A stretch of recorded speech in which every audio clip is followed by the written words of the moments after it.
तो बच्चों आज हम कोऑर्डिनेशन कंपाउंड का कॉम्पिटिटिव बैच स्टार्ट कर रहे हैं, जिसमें हमने दो क्वेश्चंस यहाँ पर आपके सामने दिख रहे हुए हैं बेटा। जो जेईई मेंस हमारा 2016 में क्वेश्चन पूछा है एक तो, और दूसरा क्वेश्चन हमारा जेईई मेंस 2013 में क्वेश्चन पूछा है। अब सबसे पहले हम फर्स्ट क्वेश्चन को सोल्व करते हैं। क्वेश्चन में क्या कह रहा है कि which one of the following complex show optical isomerism. इन चारों में से ऑप्टिकल आइसोमेरिज्म कौन रिप्रेजेंट करेगा, कौन शो करेगा। ठीक है भाई, तो जनरली जानना है यहाँ पर कि ऑप्टिकल आइसोमेरिज्म का मतलब क्या है बेटा। ऑप्टिकल आइसोमेरिज्म मैंने आपको पहले ही बताया हुआ है, लेकिन एक चीज़ और आपको ऐड करनी है, एक चीज़ और सीखनी है। ऑप्टिकल आइसोमेरिज्म उन कंपाउंड में होते हैं जिसमें बेटा प्लेन ऑफ सिमेट्री नहीं पाई जाती है। मतलब हमने जो थ्योरेटिकल जो इसका बैच हमने लिया था उसमें हमने बताया था कि ऑप्टिकल आइसोमेरिज्म उस कंपाउंड में होता है जिसमें ऑर्गेनिक लिगेंड होता है। मतलब ऑर्गेनिक लिगेंड होने का मतलब ये होता है कि जिसमें प्लेन ऑफ सिमेट्री क्या होती है, एब्सेंट होती है। तो ऑप्टिकल आइसोमेरिज्म के लिए दो कंडीशन होगी। एक तो क्या होगा, ऑर्गेनिक लिगेंड प्रेजेंट होना चाहिए, और दूसरा क्या होना चाहिए बेटा इसमें, lack of plane of symmetry.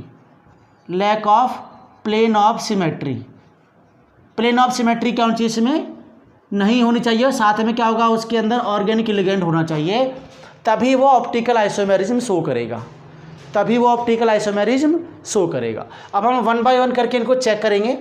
बेटा यहाँ पर क्या करें, देखो इसमें भी पहला फर्स्ट ऑप्शन में सिस COEN का होल ट्वाइज और Cl2, इसमें ऑर्गेनिक लिगेंड आ रहा है, इसका मतलब ऑप्टिकल आइसोमेरिज्म हो सकता है। यहाँ पर ट्रांस लिखा है आगे, देखो ध्यान से, COEN का होल ट्वाइज Cl बिल्कुल सेम मॉलिक्यूल है, लेकिन ट्रांस कंडीशन बोल रहा है। तो मतलब ये होगा, इसमें देखो नीचे C और D के अंदर कोई ऑर्गेनिक लिगेंड नहीं है, तो यहाँ पर डिसाइड होगा कि इसमें ऑप्टिकल आइसोमेरिज्म तो होगा नहीं। अब इन दोनों में हो सकता है कि किसके अंदर ऑर्गेनिक लिगेंड दिख रहा है, लेकिन बात हो रही है सिस और ट्रांस की, क्योंकि कंपाउंड दोनों एक जैसे दिख रहे हैं।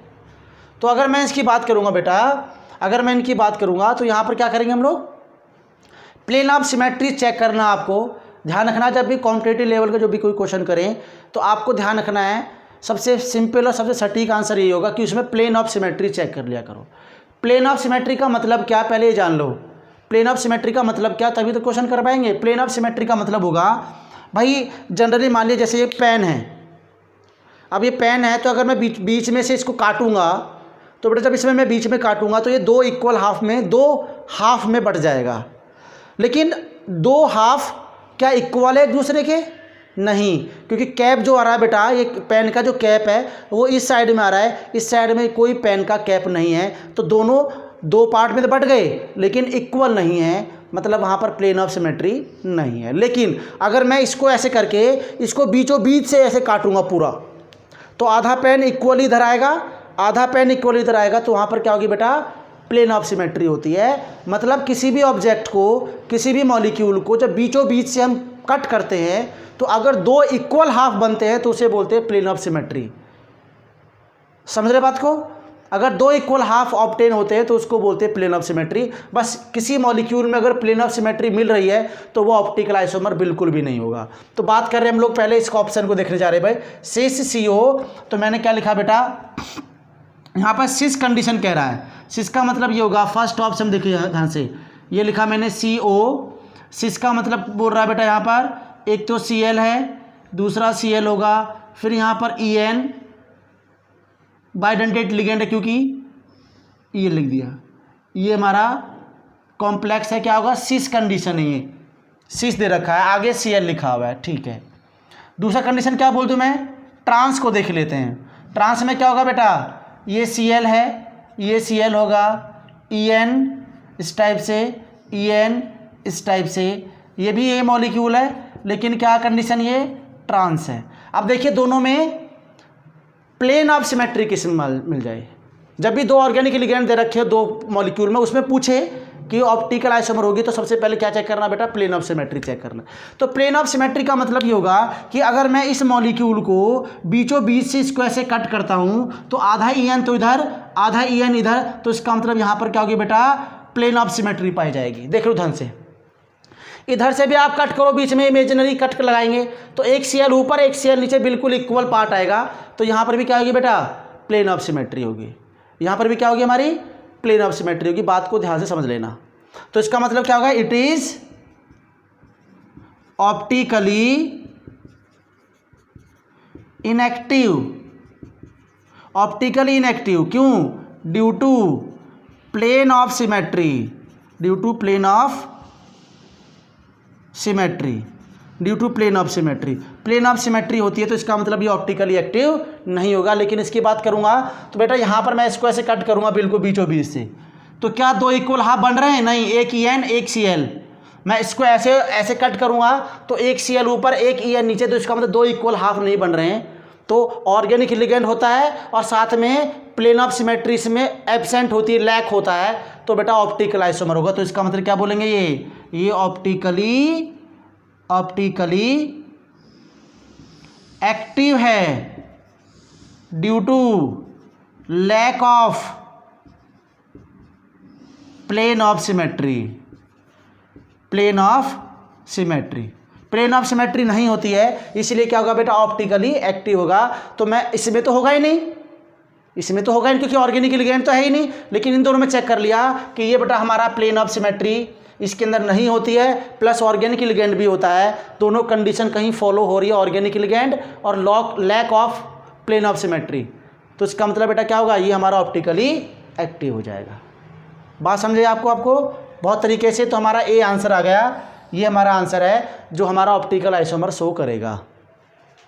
ये नहीं कर रहे हो, ये हमें देखते समझ में आ गया कि यहाँ पर तो ऑर्गेनिक लिगेंड दिख ही नहीं रहा है, तो इसका मतलब चाहे प्लेन ऑफ सिमेट्री हो या ना हो तो फिर तो इसका कोई मतलब नहीं है। तो ये चीज़ हमारा फर्स्ट आंसर आ गया इसका, जो जेईई मेन 2016 में क्वेश्चन पूछा बच्चों। Got it? फटाफट से इसको कॉपी करो। इसके बाद में हम नेक्स्ट क्वेश्चन, एक दूसरा क्वेश्चन और स्टार्ट करने जा रहे हैं जो जेईई मेन 2013 में क्वेश्चन पूछा है बेटा। जेईई मेन 2013 में क्वेश्चन पूछा है।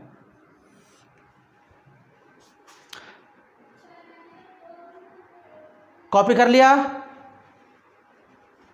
देख लीजिए, इसको लिखना बेटा, ये बहुत इंपॉर्टेंट है। ये आपके लिए वास्तव में very very important, very very very important.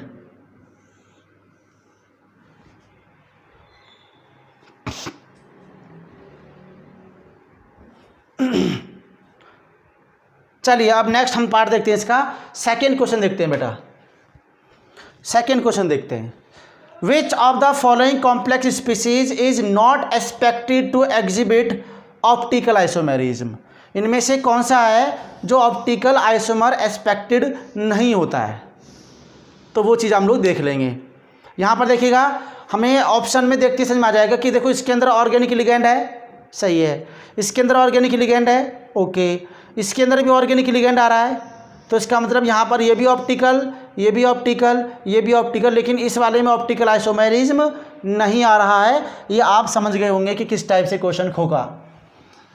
अब हम क्वेश्चन नंबर सेकेंड देख लेंगे जो जेईई मेन 2013 में क्वेश्चन पूछा हुआ है। क्वेश्चन नंबर 2 की हम सॉल्यूशन देख रहे हैं, इसका सॉल्यूशन देख रहे हैं इधर। तो क्या बेटा यहाँ पर देखिएगा COEN का होल थ्राइस। अब COEN का होल थ्राइस है तो इसका मतलब ऑर्गेनिक लिगेंड भी है, ऑर्गेनिक लिगेंड भी है, और यहाँ पर क्या होगा? प्लेन ऑफ सिमेट्री भी इसके अंदर एब्सेंट होगी, राइट। बनाएंगे, देखो कैसे। यहाँ पर लिखा मैंने CO, यहाँ पर हमने EN लिखा, फिर यहाँ पर EN, फिर यहाँ पर EN, देखो प्लस चार्जेस के ऊपर +3। अब ऑर्गेनिक लिगेंड है, ठीक है, एक कंडीशन को फॉलो कर रहा है। दूसरा कंडीशन देखो यहाँ पर lack of plane of symmetry. तो मैं इसमें अगर प्लेन ऑफ सिमेट्री लगाऊंगा तो अगर मैं इसको बीचों बीच से कट करेंगे, देखो क्या दोनों बराबर बांट आ रहे हैं? 2 EN इधर आ रहे हैं, 1 EN इधर आ रहा है, इसका मतलब यहाँ पर प्लेन ऑफ सिमेट्री नहीं होगी, ठीक है। तो इसका मतलब क्या होगा? ये ऑप्टिकली एक्टिव कंपाउंड होगा, पहली बात। दूसरा, यहाँ पर क्या है? COEN का होल ट्वाइस, एग्जैक्टली बिल्कुल यहाँ पर क्या होगा? ऑप्टिकली एक्टिविटी होगी। यहाँ पर भी क्या होगी? Optical activity. लेकिन इसके अंदर देखो बी आंसर जो लिखा है यहाँ पर, ये जो सी आंसर जो लिखा है, इसमें क्या लिखा है कि CO, इसमें 3 लिगेंड तो अमोनिया के हैं और 3 लिगेंड क्या? क्लोरीन के। तो आप जानते हैं जब किसी कॉम्प्लेक्स कंपाउंड में 3 लिगेंड अलग हो और 3 लिगेंड अलग हो बेटा, तो वहाँ पर हमारा जियोमेट्रिकल आइसोमर में फेस और मर 2 आइसोमर बनते हैं। क्या बनते हैं? फेस और मर 2 आइसोमर बनते हैं। एक फेशियल बोलते हैं और एक इसको बोलते हैं मर। तो यहाँ पर देखोगा NH3, फिर यहाँ पर NH3, NH3, यहाँ पर Cl, Cl, Cl। तो अगर देखो यहाँ पर 3 लिगेंड बिल्कुल एडजेसेंट पे लगे हुए हैं, इनको हम मिलाएंगे तो यहाँ पर एक फेस का फॉर्मेशन होगा, फेस। यहाँ पर भी हमें 3 लिगेंड लगे हुए हैं, इसको भी हमने मिला दिया तो यहाँ पर भी क्या बन रहा है बेटा, फेस बन रहा है। तो इसको बोलते हैं फेसियल, जो जियोमेट्रिकल आइसोमर का पार्ट होता है। मैंने आपको कराया था जब आपको थ्योरेटिकल क्वेश्चन कराए थे इसमें। फिर इसके बाद में क्या बनेगा, ये फेस बन गया। अब हम दूसरा कंडीशन होगा इसका, कंडीशन क्या दूसरा, कि यहाँ पर देखो अमोनिया, फिर यहाँ पर अमोनिया और इसके बाद में एक डिफरेंट लिगेंड आ गया, देखो इस टाइप से, ये Cl और ये Cl। तो ये 3 लिगेंड जो सेम है, मैंने इसको इस टाइप से मिला दिया। तो यहाँ पर क्या हो गया, एक फेस, एक मेरिडोनियल बोल दिया उसको। फिर दूसरा हमने यहाँ मिला दिया, इसको मिलाते हैं, फिर यहाँ पर एक मेरिडोनियल और बन जाएगा, तो उसको बोलते हैं मर आइसोमर। और ये दोनों पार्ट किसके होते हैं भाई, दोनों पार्ट होते हैं बेटा किसके, जियोमेट्रिकल आइसोमेरिज्म के पार्ट होते हैं। हमें क्या देखना था, ऑप्टिकल आइसोमेरिज्म। ऑप्टिकल आइसोमर कौन शो नहीं करेगा, इज नॉट एक्सपेक्टेड बोल रहा है, क्वेश्चन बोल देखना। तो ये भी ऑप्टिकल आइसोमर करेगा, ये भी ऑप्टिकल आइसोमर करेगा, ये भी ऑप्टिकल आइसोमर करेगा, लेकिन ये वाला ऑप्टिकल आइसोमर नहीं करेगा। तो आंसर हमारा क्या होगा भाई, ये थर्ड आंसर ही होगा, ठीक है ना। तो ये चीज़ आप ध्यान रखना कि इसमें ऑर्गेनिक लिगेंड है तो इसका प्लेन ऑफ सिमेट्री भी नहीं है। इन तीनों के अंदर यही केस होगा, फर्स्ट, सेकेंड और इसके अंदर, क्योंकि ऑर्गेनिक लिगेंड दिख रहा है यहाँ पर। EN जो है हमारे ऑर्गेनिक लिगेंड है, इथाइलिन डायमीन ऑर्गेनिक लिगेंड होता है। और जहाँ ऑर्गेनिक लिगेंड होता है वहाँ पर plane of symmetry mostly absent होती है। अब इसके अंदर तो कोई ऑर्गेनिक लिगेंड है नहीं, तो सीधी बात यहाँ पर जब ऑर्गेनिक लिगेंड नहीं दिख रहा है तो इसमें जियोमेट्रिकल आइसोमर होगा। लेकिन बात ये कर रहा है कि इसमें ऑप्टिकल आइसोमर किस में नहीं होगा, तो हमारा ऑप्शन या। अब इसको नोट करो फटाफट से।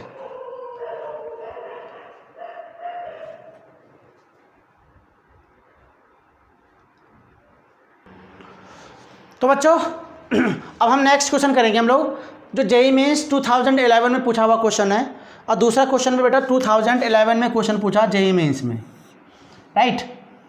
चलिए देखिए अब यहाँ पर क्या क्या कह रहा है बेटा। पहला क्वेश्चन क्या कह रहा है, IUPAC of the complex compound, ये कंपाउंड आपको दे रखा है COH2O का होल 4 NH3 ट्वाइस और यहाँ पर Cl3, ठीक है। तो बेटा यहाँ पर देखो 2-4 ऑप्शन दे रखे हैं, ऑप्शन को बहुत ध्यान से समझना है। क्वेश्चन में जो हमने IUPAC दे रखा है वो लगभग सेम दे रखे हैं। जैसे देखो tetra aqua di ammine cobalt 3rd chloride, फिर दूसरा ऑप्शन देखो tetra aqua di ammine cobalt 3rd क्लो, दोनों सेम दिख रहे हैं आपको, तो बस स्पेलिंग का मतलब चेंज हो रहा है। यहाँ पे देखो डाई अमाइन AMINE है और डाई AMMINE है, राइट। तो ध्यान रखना NH3 को जब हम IUPAC में प्रोनाउंस करते हैं तो बेटा इसको हम बोलते हैं अमाइन, AMMINE। मैंने आपको पहले ही लिखाया हुआ था जब हमने इसकी थ्योरी की क्लास की थी हमने। तो बेटा यहाँ पर अमाइन को AMMI नहीं लिखते, वो अमाइन लिखते हैं। तो इसका मतलब हमारा ये वाला ऑप्शन फर्स्ट तो गायब हो गया। चलिए अब आगे आइए, यहाँ पर क्या है डाई अमाइन, डाई फिर AMMI, लेकिन सिंगल पूछा हुआ है, तो इसका मतलब ये वाला ऑप्शन भी हमारा रिमूव हो गया। तो हमारे 2 ऑप्शन बचे अब, tetra aqua di ammine cobalt 3rd chloride, फिर इसके बाद में di ammine tetra aqua cobalt 3rd ammine. अब बात देखिए यहाँ पर मैंने जो लिखा है बेटा, यहाँ लिखा मैंने, ये क्वेश्चन में COH2O का होल 4 और NH3 का होल ट्वाइस ब्रैकेट बंद Cl2। भाई ये भी एक्वा है, ये भी एक्वा। मैंने बोला था जब IUPAC लिख रहे हो तो जो लिगेंड्स होते हैं, क्या होते हैं, जो लिगेंड्स होते हैं हमारे, वो लिगेंड्स बेटा क्या होते हैं, उनका नाम हम अल्फ़ाबेटिकली लिखते हैं। अब वाटर का नाम क्या है बेटा, एक्वा, और अमोनिया का नाम क्या है, अमाइन। तो भाई पहला वर्ड तो क्या A से शुरू हो रहा है। अब देखो दूसरा वर्ड देखो Q से है और यहाँ पे M से है। जब दोनों अल्फ़ाबेट में पहला वर्ड दोनों सेम आ रहा है तो फिर सेकंड वर्ड देखा जाता है, यहाँ पर A के बाद में Q आ रहा है, A के बाद में M आ रहा है। अल्फ़ाबेट के अकॉर्डिंग बेटा M पहले आएगा, अल्फ़ाबेट के अकॉर्डिंग क्या आएगा, M पहले आएगा। तो इसका मतलब मैं इस लिगेंड में सबसे पहले किसका नाम लिखूंगा, di ammine, tetra aqua cobalt. अब ऑक्सीडेशन स्टेट कितना है ये निकालते हैं, x प्लस वाटर पर 0 चार्ज इंटू 4 ये थ्राइस है, प्लस करके अमोनिया पर 0 चार्ज इंटू ट्वाइस, प्लस करके -1 इंटू 3 इक्वल टू 0। तो x माइनस 3 बराबर 0, तो x बराबर +3। तो बेटा इसका रोमन लैंग्वेज में थर्ड करते हैं, और स्फेयर के बाद में क्लोरीन है तो उसको हम क्या करते हैं, क्लोराइड। तो देखो ये ऑप्शन चारों में से कौन सा ऑप्शन दिख रहा है आपको, di ammine tetra aqua cobalt third chloride, that is the correct answer of this question. तो बेटा ये हमारा क्या होगा, करेक्ट आंसर होगा इसका डाई अमाइन का। देखो बहुत माइन्यूट डिफरेंस है, बहुत ही माइन्यूट डिफरेंस है। अगर कोई स्पेलिंग में अगर मैं मिस्टेक कर दिया तो हमारा बिल्कुल ये डाई अमाइन टेट्रा एक्वा, अगर हमें स्पेलिंग में कोई दिक्कत है, क्योंकि NH3 को क्या बोलते हैं, अमाइन बोलते हैं, लेकिन AMMIN या AMIN, वहाँ से अगर कन्फ्यूजन हो गया। जनरली AMIN ही बोलते हैं अमोनिया को, समझ रहे ना, लेकिन कोऑर्डिनेशन कंपाउंड में हमें इस लिगेंड का नाम अमाइन लिखना है, AMMIN ही लिखना होता है। तो डाई अमाइन ये करेक्ट आंसर है, बिल्कुल एग्जैक्टली सी आंसर भी दे रखा है सही, बस स्पेलिंग में AMIN ही है, लेकिन एक्चुअल में NH3 का नाम अमाइन से शुरू होता है। तो ये हमारा IUPAC में थर्ड आपका फोर्थ हमारा आंसर हो गया। अब अगला क्वेश्चन देखिए बेटा हम लोग, अब नेक्स्ट क्वेश्चन देखिए। नेक्स्ट क्वेश्चन में क्या कह रहा है, JEE मेंस 2011 में पूछा हुआ क्वेश्चन है। इसमें कह रहा है कि द आयोनाइजेशन आइसोमर, बात सुनो ध्यान से बेटा, मैंने आपको आइसोमेरिज्म कराए थे, एक स्ट्रक्चरल आइसोमेरिज्म कराया था, एक स्टीरियो आइसोमेरिज्म कराया था। स्ट्रक्चरल आइसोमेरिज्म मैंने 4 टाइप से कराए थे। एक क्या होता है हमारा आयोनाइजेशन, जिसमें हमारा काउंटर आयन लिगेंड के थ्रू एक्सचेंज हो जाता है एक्सेप्ट वाटर लिगेंड। दूसरा होता है हमारा हाइड्रेटेड आइसोमर होता है, जिसमें काउंटर आयन जो स्फीयर के बाहर लगा हुआ अमाउंट होगा या उसमें कोई ग्रुप होगा, वो वाटर लिगेंड से जब केवल एक्सचेंज होता है वाटर लिगेंड से, तो उसको बोलते हैं हाइड्रेटेड या सॉल्वेटेड आइसोमेरिज। तीसरा क्या हमारा लिंकेज, मतलब जब किसी कॉम्प्लेक्स कंपाउंड में जब एम्बिडेंटेड लिगेंड प्रेजेंट होते हैं। कौन कौन से एम्बिडेंटेड, CN NO2 और HCN, CN NO2 और HCN, ये हमारे क्या होते हैं बेटा, लिगेंड होते हैं। Got it. तो हमारे इस टाइप से हम लोग इसको लिख सकते हैं। अब यहाँ पर क्या, एक होता है कोऑर्डिनेशन आइसोमेरिज्म, जिसमें 2 कोऑर्डिनेट स्फीयर होते हैं, उनके अंदर हमेशा कोऑर्डिनेशन स्फीयर होता है। तो बेटा यहाँ पर क्या करना है, इस कंपाउंड का मुझे आयोनाइजेशन आइसोमेरिज्म करना है। तो अगर मैं बात करूँगा आयोनाइजेशन आइसोमर निकालना है किसका, कंपाउंड का, कंपाउंड लिख लेते हैं CrH2O का होल 4 Cl NO2 और स्क्वायर ब्रैकेट के आगे मैंने लिख दिया Cl। ठीक है, मुझे करना है बेटा इसका आयोनाइजेशन आइसोमेरिज्म। तो और ऑप्शन देखने नहीं है, बस मुझे आयोनाइजेशन आइसोमर का पता होना चाहिए, जिसमें काउंटर आयन लिगेंड से एक्सचेंज हो। बेटा वाटर के थ्रू तो एक्सचेंज होगा नहीं, क्योंकि वो तो हाइड्रेटेड हो जाएगा, लेकिन हम पढ़ रहे हैं आयोनाइजेशन। अब ये Cl के साथ में एक्सचेंज होगा, क्योंकि वही बात आएगी दोबारा से। अगर Cl से एक्सचेंज हो जाए तो ये Cl अंदर ये Cl बाहर, तो फिर भी कोई स्ट्रक्चर सेम रहेगा, स्ट्रक्चर डिफरेंट नहीं होगा, तो कोई आइसोमर नहीं बनेगा। लेकिन हाँ, अगर Cl को इस NO2 से एक्सचेंज कर दें तो क्या हो जाएगा, CrH2O का होल 4 Cl, एक Cl ये रहा, एक Cl अंदर आ जाएगा तो 2 हो जाएगा, स्क्वायर ब्रैकेट बंद, और फिर यहाँ पर NO2 ये बाहर आ गया काउंटर आयन की फॉर्म में। तो ये हमारा आयोनाइजेशन आइसोमर होगा। तो ये इस टाइप का आइसोमर का स्ट्रक्चर यहाँ चारों ऑप्शन में देख लेते हैं हम लोग। तो सेकंड ऑप्शन क्या है, CrH2O का होल 4 O2N और Cl2 नहीं होगा।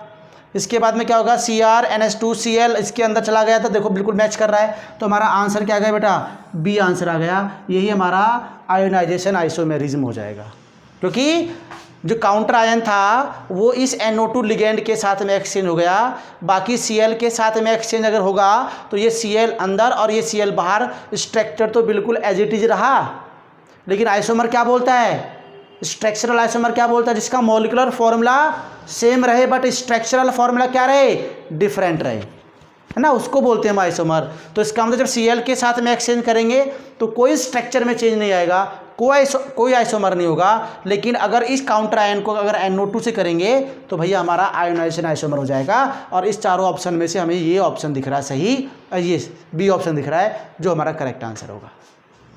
Got it? बात बेटा इसको समझे।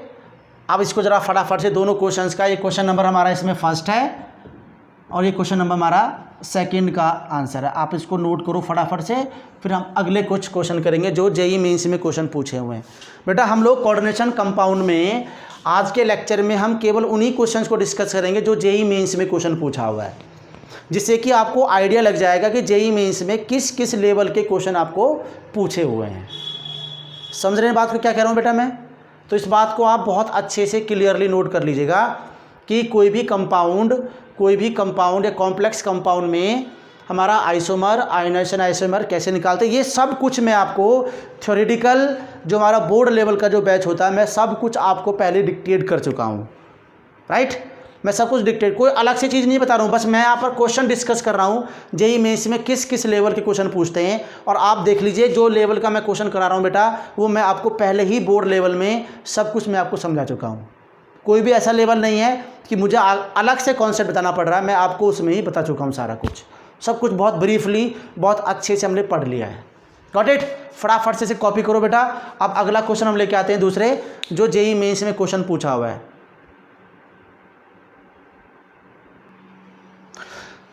चलिए बच्चों, तो हम जेईई मेंस 2008 और एक हमारा जेईई मेंस 2016 में क्वेश्चन पूछा बच्चों। राइट? तो यहाँ पर देखिए बड़ा स्पेशल सा कॉम्प्लेक्स दे रखा है इसमें। यहाँ बोल रहा है कि ये कंपाउंड दे रखा भाई हमें, जिसमें 2 कोऑर्डिनेशन स्फीयर से बना है कॉम्प्लेक्स कंपाउंड। इसका हमें IUPAC देखना है, पहले तो देखिए आप। तो सबसे पहले बेटा क्वेश्चन हम फर्स्ट का सॉल्यूशन देखते हैं। क्वेश्चन नंबर फर्स्ट का सॉल्यूशन क्या है?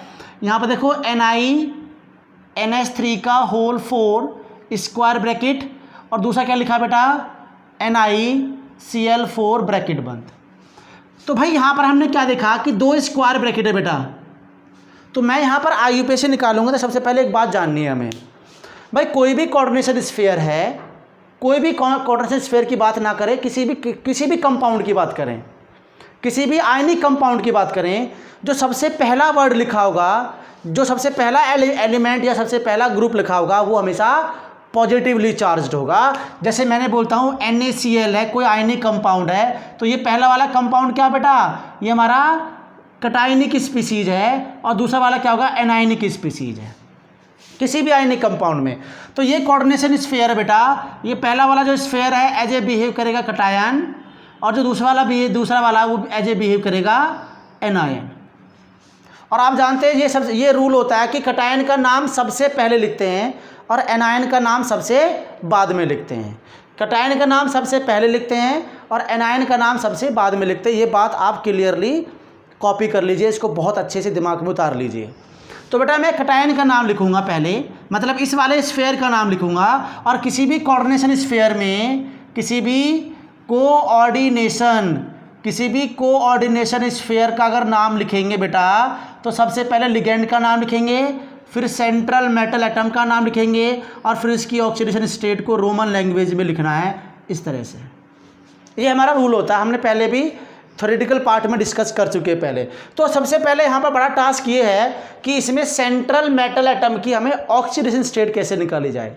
तो मैं पूरे कंपाउंड का निकालूंगा। इसको निकिल को मैंने बेटा X मान लिया, प्लस करके अमोनिया पर 0x4 चार्ज, प्लस फिर दूसरा कोऑर्डिनेशन स्फीयर है, इसका मैंने निकिल है X मान लिया, प्लस क्लोरीन पर -1 चार्ज इंटू 4 बराबर 0। तो x और x कितने हो गए बेटा? 2x - 4 बराबर 0।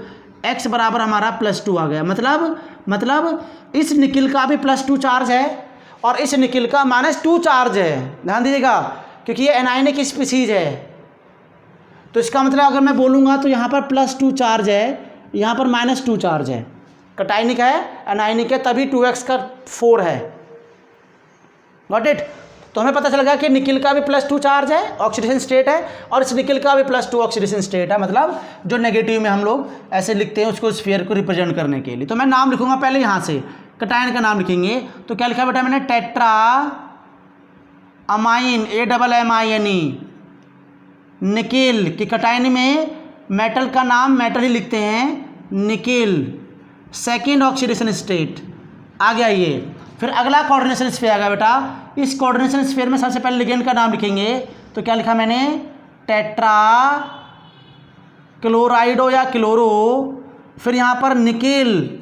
अब आप जानते हैं कि अगर एनायनिक स्फीयर है तो मेटल के नाम के पीछे क्या लगाते हैं बेटा, 8 लगाते हैं। फिर इसकी ऑक्सीडेशन स्टेट रोमन लैंग्वेज में, that is the correct IUPAC of this compound. जब दो कोऑर्डिनेशन स्फीयर में हमें दे रखा हो बेटा, तो ऐसे कंपाउंड का नाम ऐसे लिखते हैं जो JEE मेंस 2008 में पूछा हुआ है। इस टाइप का क्वेश्चन ध्यान रखिएगा मेरी बात को। मैंने आपको इस टाइप का क्वेश्चन हमने टेस्ट में भी दिया, जब मैंने टेस्ट कराया था मैंने आपको इस टाइप का क्वेश्चन भी निकाल के दिया था और मैंने आपको बताया भी था कैसे कैसे करना है।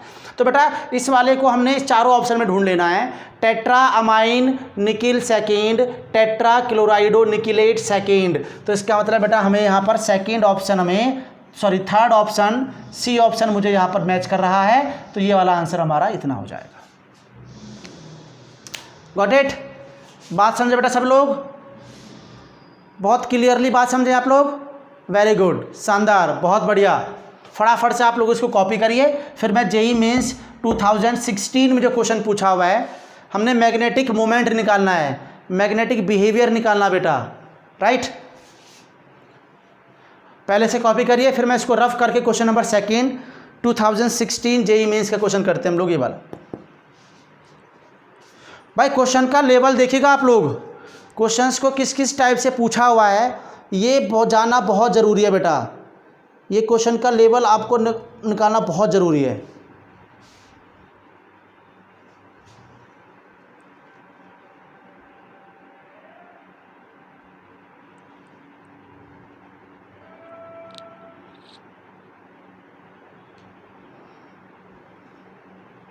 हो गया? ठीक है, चलिए अब हम सेकंड क्वेश्चन करते हैं। इसको रख करना पड़ेगा क्योंकि मुझे स्पेस चाहिए इसको समझाने के लिए।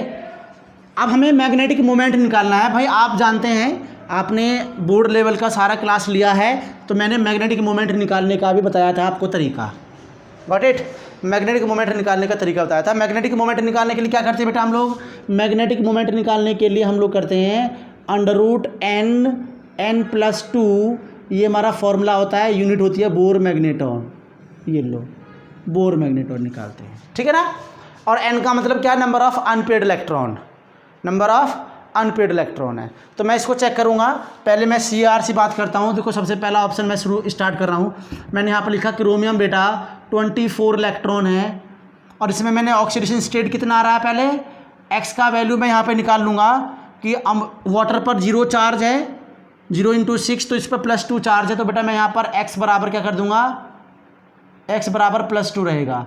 तो क्रोमियम है 3d5 4s1 और यहाँ पर +2 चार्ज है, एक यहाँ से एक यहाँ से, तो 3d4 बच गया। तो बता D में बेटा 5 ऑर्बिटल होते हैं इस टाइप से, 4 इलेक्ट्रॉन भर दीजिए, 1 2 3 4। लिगेंड कैसा बेटा इसका? वीक है। लिगेंड क्या है? वीक है। वीक है तो क्या होगी? नो पेयरिंग, इलेक्ट्रॉनों की पेयरिंग नहीं होती है। बात समझ रहे ना आप लोग?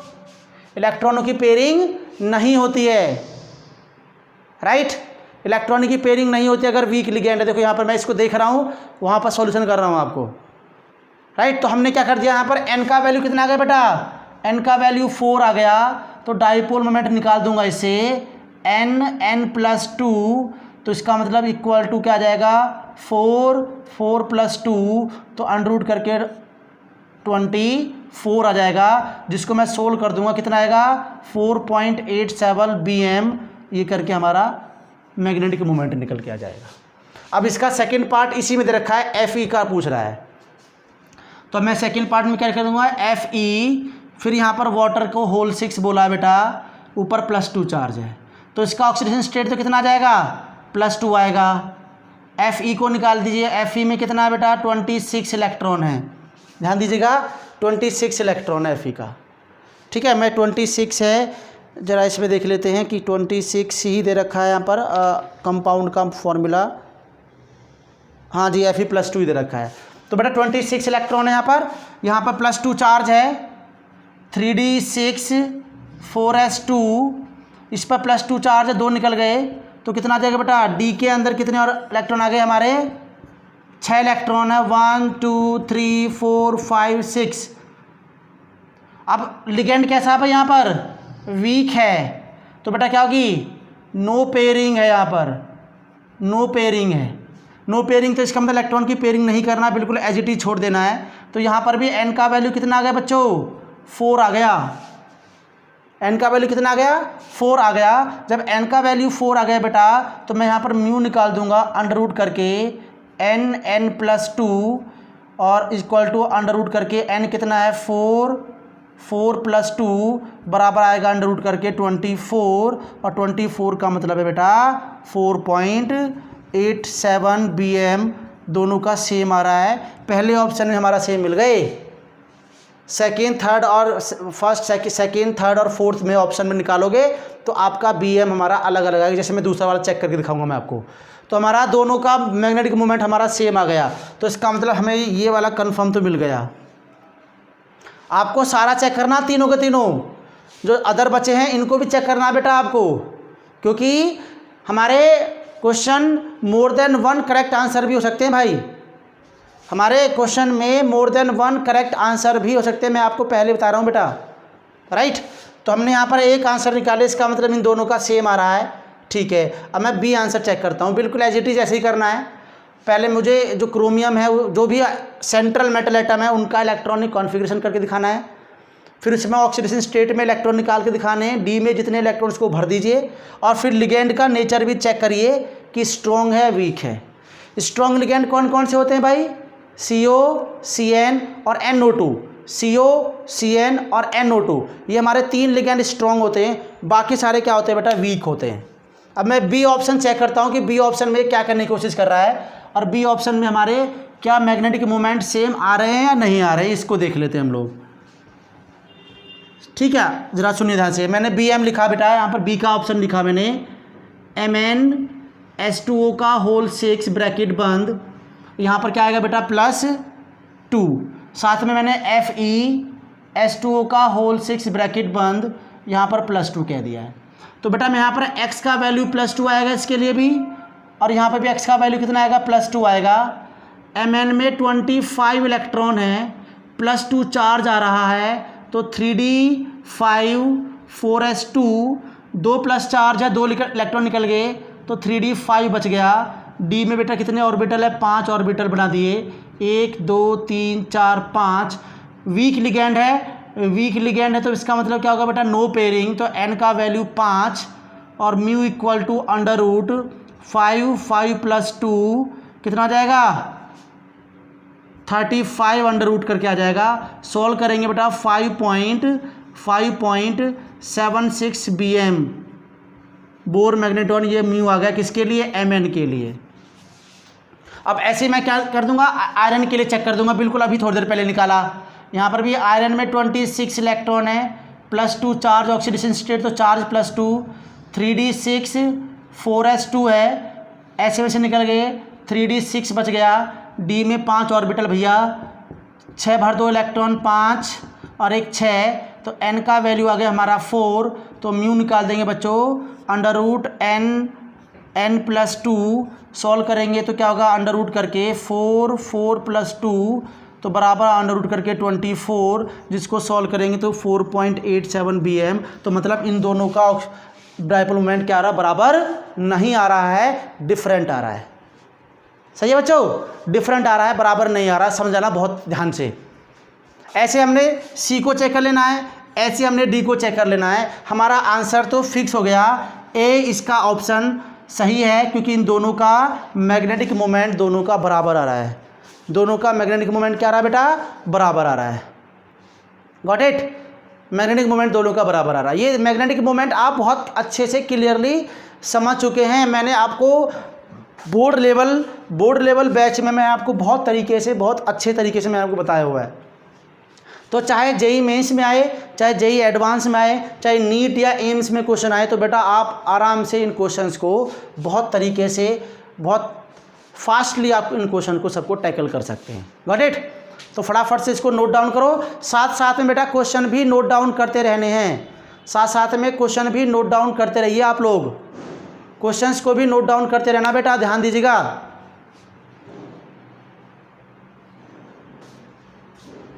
क्वेश्चंस को भी नोट डाउन करते रहिए भाई आप।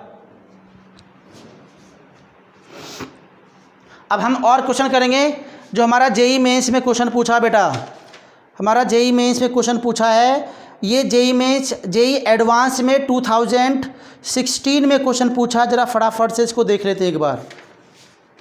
जेई एडवांस 2016 में क्वेश्चन पूछा है, इसको मैं यहाँ पर रफ कर रहा हूँ और इसको आप लोग क्वेश्चन को मैं नोट डाउन कर रहा हूँ।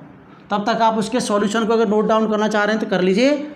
और मैं यहाँ पर एक क्वेश्चन लिख रहा हूँ आपके सामने, जो हमारा जेई एडवांस 2016, बड़ा सिंपल क्वेश्चन है, बिल्कुल ऐसा ही क्वेश्चन है। ये हमारा क्वेश्चन जेई एडवांस में, जेई एडवांस 2016 में क्वेश्चन पूछा बेटा। ये क्वेश्चन में क्या कह रहा है जरा सुनिए। क्वेश्चन में कह रहा है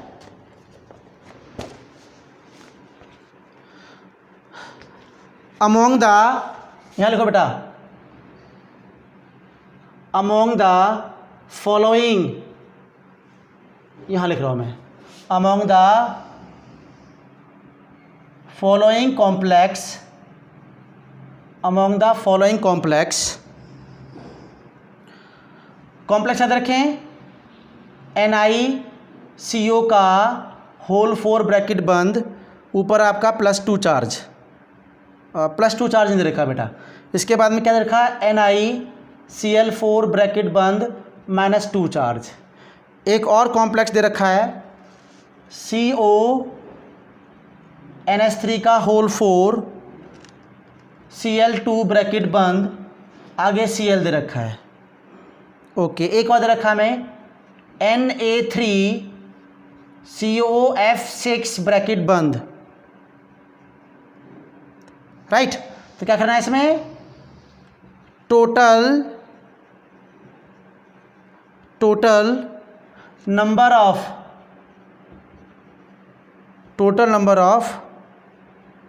paramagnetic, total number of paramagnetic compound in 1 2 3 4, चारों कंपाउंड में से कितने कंपाउंड है जो क्या है बेटा, पैरामैग्नेटिक हैं। Total number of paramagnetic compound is, option 1 दे रखा है। आप जरा सॉल्व करना शुरू करिए। Number of unpaired electron count करना शुरू कर दो फटाफट से आप लोग। पहला बेटा दे रखा है इसमें 2, बी ऑप्शन दे रखा है आपका 3, सी ऑप्शन दे रखा है आपका 4 और डी ऑप्शन दे रखा है हमारा 5। देखिए कितने कंपाउंड है जो पैरामैग्नेटिक नेचर के हैं, देख लीजिए। जेई एडवांस 2016 में क्वेश्चन पूछा हुआ है।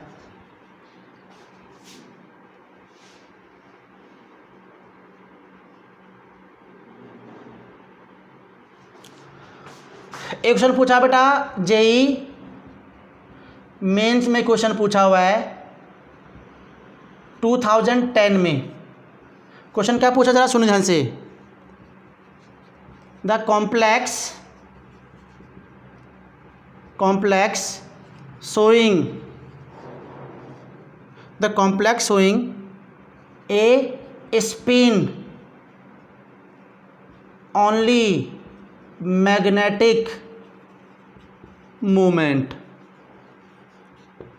of 2.82 bm is, इनमें से कौन सा कंपाउंड है। पहला ऑप्शन सुनो, पहला ऑप्शन दे रखा बेटा NiCO का होल 4 ब्रैकेट बंद, बी ऑप्शन NiCl4 का स्क्वायर ब्रैकेट -2, सी ऑप्शन सुनो भाई।